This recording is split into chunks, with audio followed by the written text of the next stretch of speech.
todo cristão legítimo que ama o nosso Senhor e Salvador Jesus Cristo almeja por esse dia, o dia em que estaremos com aquele que muito fez por nós lá naquela pequena colina chamada Gólgota, lugar da caveira, que na ocasião estava fora dos muros de Jerusalém. Depois aconteceu, quando lemos a história do cristianismo, o que nós chamamos de a ampliação do terceiro muro, quando Gólgota então passou a estar dentro dos muros de Jerusalém, mas na ocasião da crucificação estava fora da porta. Milhares e milhares de pessoas assistiram aquele grande feito onde o nosso Senhor e Salvador Jesus Cristo conquistou para nós, uma vez pagando a nossa dívida, vida eterna para cada um de nós que cremos nele de todo o coração. E quando cremos em Jesus de todo o coração, a justiça de Cristo nos é imputada, e só dessa maneira, como afirma Romanos capítulo 5, podemos desfrutar então de paz com Deus. Pedro está muito interessado em deixar claro para a igreja perseguida ali do primeiro século que o alvo maior, o escopo, a finalidade, o objetivo é a eternidade com Deus. O cristianismo fala de vida eterna, vida verdadeira, vida de intimidade, relacionamento com Deus. Aqui e na eternidade, esse relacionamento será amadurecido, desenvolvido de forma mais plena, em toda a sua totalidade, em toda a sua plenitude. Então Pedro, nessa esteira, nessa direção, ele prossegue falando sobre vida eterna a partir do versículo 10, da qual salvação inquiriram e trataram diligentemente os profetas que profetizaram da graça que vos foi dada.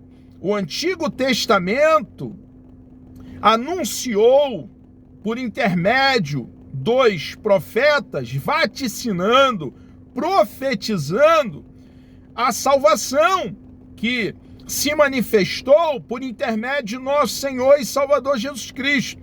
Não podemos desprezar o registro veterotestamentário. O Antigo Testamento é a fundação e o alicerce do edifício. O Novo Testamento é a continuidade, é a construção desse mesmo edifício. Então, como entender o Novo Testamento deixando de lado o Antigo Testamento, irmãos? Quanto mais entendermos o registro veterotestamentário, melhor iremos compreenderemos com mais clareza o Novo Testamento. Os profetas, eles predisseram o que aconteceria, o nascimento do Salvador, onde nasceria, a forma que se daria esse precioso feito. E é isso que Pedro está aqui lembrando à igreja do primeiro século e a nós hoje, igreja do século 21. O acontecimento na plenitude dos tempos foi algo profetizado, da qual salvação inquiriram e trataram diligentemente, cuidadosamente, os profetas que profetizaram. Foi algo anunciado de antemão. Profetizaram a respeito da graça que vos foi dada. Pedro está ali, então, fazendo a igreja perseguida lembrar que eles estavam sobre um fundamento sólido, consistente, que nos traz grande consolação, refrigério e firmeza. A ressurreição de Cristo foi anunciada de antemão. Todos os acontecimentos referentes ao anúncio do nascimento do nosso Salvador fora profetizado bem anteriormente de ter acontecido. E ali no primeiro século, essa verdade que fora anunciada se concretizou. Indagando que tempo ou que ocasião de tempo, o Espírito de Cristo que estava neles, nos profetas, indicava anteriormente, testificando o que eles testificavam, irmãos? Os sofrimentos que a Cristo havia de vir. Então, todo sofrimento que o eterno Filho de Deus passou fora predito, profetizado pelos profetas que ali estavam no Antigo Testamento. Precisava, era necessário, era mister que ele sofresse. E pelas pisaduras do nosso Salvador, fomos sarados. Toda aquela obra preciosa, o nosso Senhor deu vista a cegos, fez surdo ouvir, paralítico saltar como um cervo, como uma corça, limpou leprosos, fez um homem tornar a viver depois de 4 dias morto, estava em estado de decomposição, pois o rolo sagrado afirma que cheirava mal. Mas, irmãos, havia um alvo primário.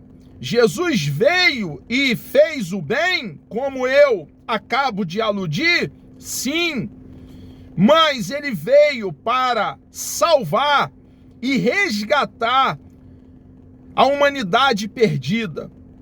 Jesus veio para nos resgatar do mercado de escravo, nos adquirir, nos redimir, nos dar possibilidade de vida eterna, de desfrutarmos da eternidade com Deus Pai, termos a mesma comunhão com Deus Pai que o nosso papai Adão e a nossa mamãe Eva tinha antes da queda, antes de deliberadamente eles virarem as costas para Deus e desobedecer a Deus.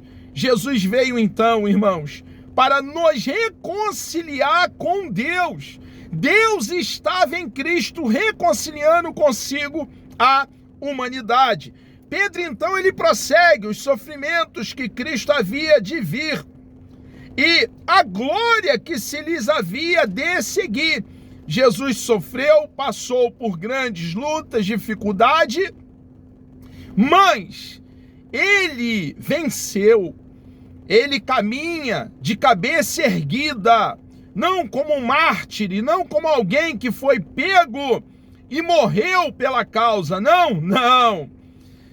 Jesus foi algo extremamente maior, porque ele deu a sua vida de forma voluntária para nos resgatar, para nos salvar, para quitar a dívida que tínhamos com Deus Pai.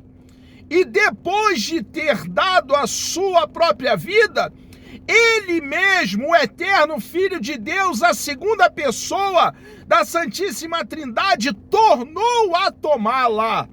Ele ressurgiu dentre os mortos e ele, Jesus, está vivo.